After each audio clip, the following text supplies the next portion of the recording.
এবারের ট্যুরটা আমার জন্য অনেক গুরুত্বপূর্ণ। পরপর দুইটা দেশ ভ্রমণ করব, কোরিয়া এবং জাপান।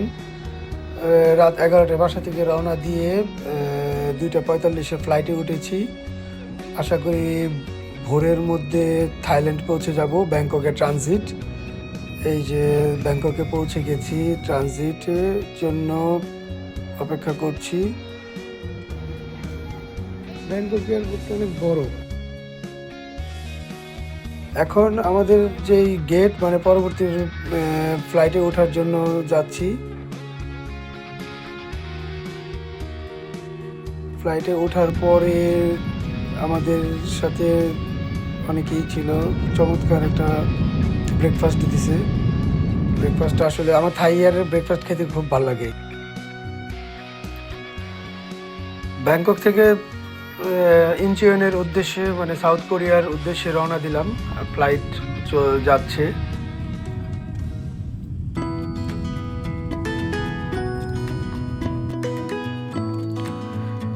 প্রায় 4 ঘন্টার পরে গিয়ে আমরা আসলে সাউথ কোরিয়ার আকাশে ঢুকলাম।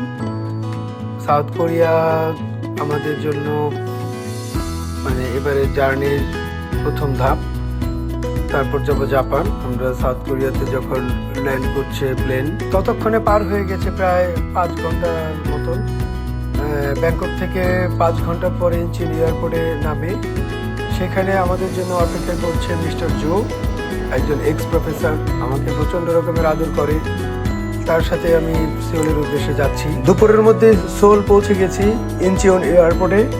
এই এয়ারপোর্টের সবচেয়ে বিশেষত্ব হচ্ছে একজন নাগরিকের যেসব সুযোগ সুবিধা পাওয়া দরকার তার সবই আছে। যে হাঁটার রাস্তা, এক্সেলেটার, তারপরে মানে এই পথ, এই যে লিফটে নামার অপশন আছে।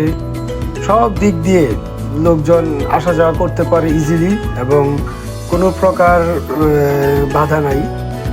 এখন যাচ্ছি আমরা সোলের দিকে। আমরা যে ফেস্টিভ্যালে অংশগ্রহণ করার জন্য এসেছি, গোগা আর্ট ফেস্টিভ্যাল 2026, সেখানে যাচ্ছি।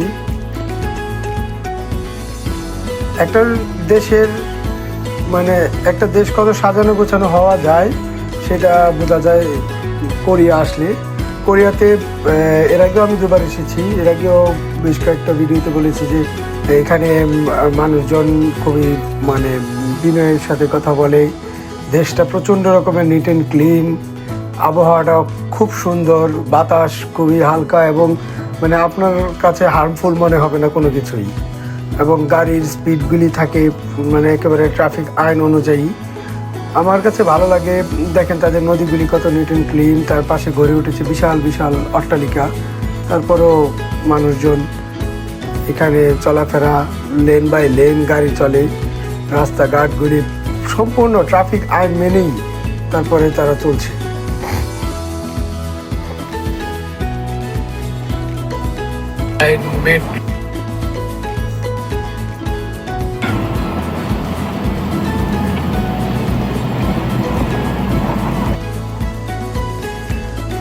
আমরা চলে এসেছি গোগা আর্ট ফেস্টিভ্যালে।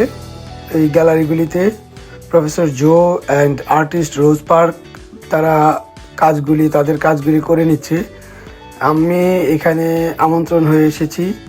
এই ফেস্টিভ্যালের সবচাইতে আমার জন্য বা আমাদের বাংলাদেশের জন্য ভালো লাগার বিষয় হলো একটা ইন্টারন্যাশনাল ফেস্টিভ্যাল।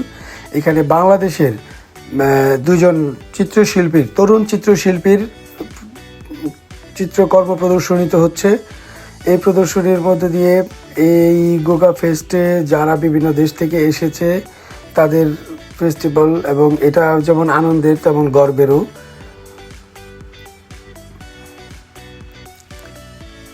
বিভিন্ন প্রদর্শনী হচ্ছে।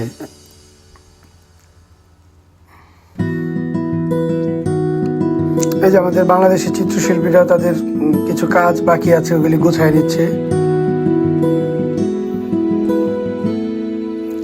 অনেক অনেক চিত্র কর্ম প্রদর্শনীতে হচ্ছে, সুন্দর সুন্দর দারুণ দারুণ কিছু।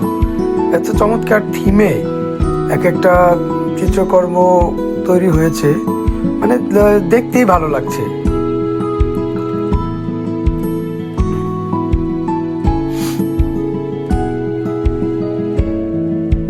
কি সুন্দর। এখানে অসংখ্য আর্টিস্ট এসেছে, অসংখ্য বিভিন্ন রকমের আর্টিস্ট, বিভিন্ন রকমের পারফরমেন্স হবে। আমাদের বাংলাদেশ থেকে মাইম পারফরমেন্স করবে দুজন, আমাদের মীর লোকমান ও মাহবুব।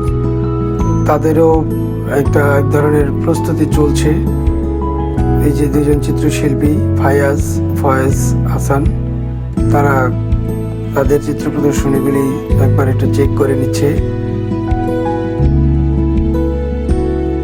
মানে এই আর্ট ফেস্টিভ্যালটা মূলত প্রতি বছর হয়। এখানে বিভিন্ন ধরনের প্রদর্শনী হয় এবং এই লোকেশনটাই খুবই দুর্দান্ত।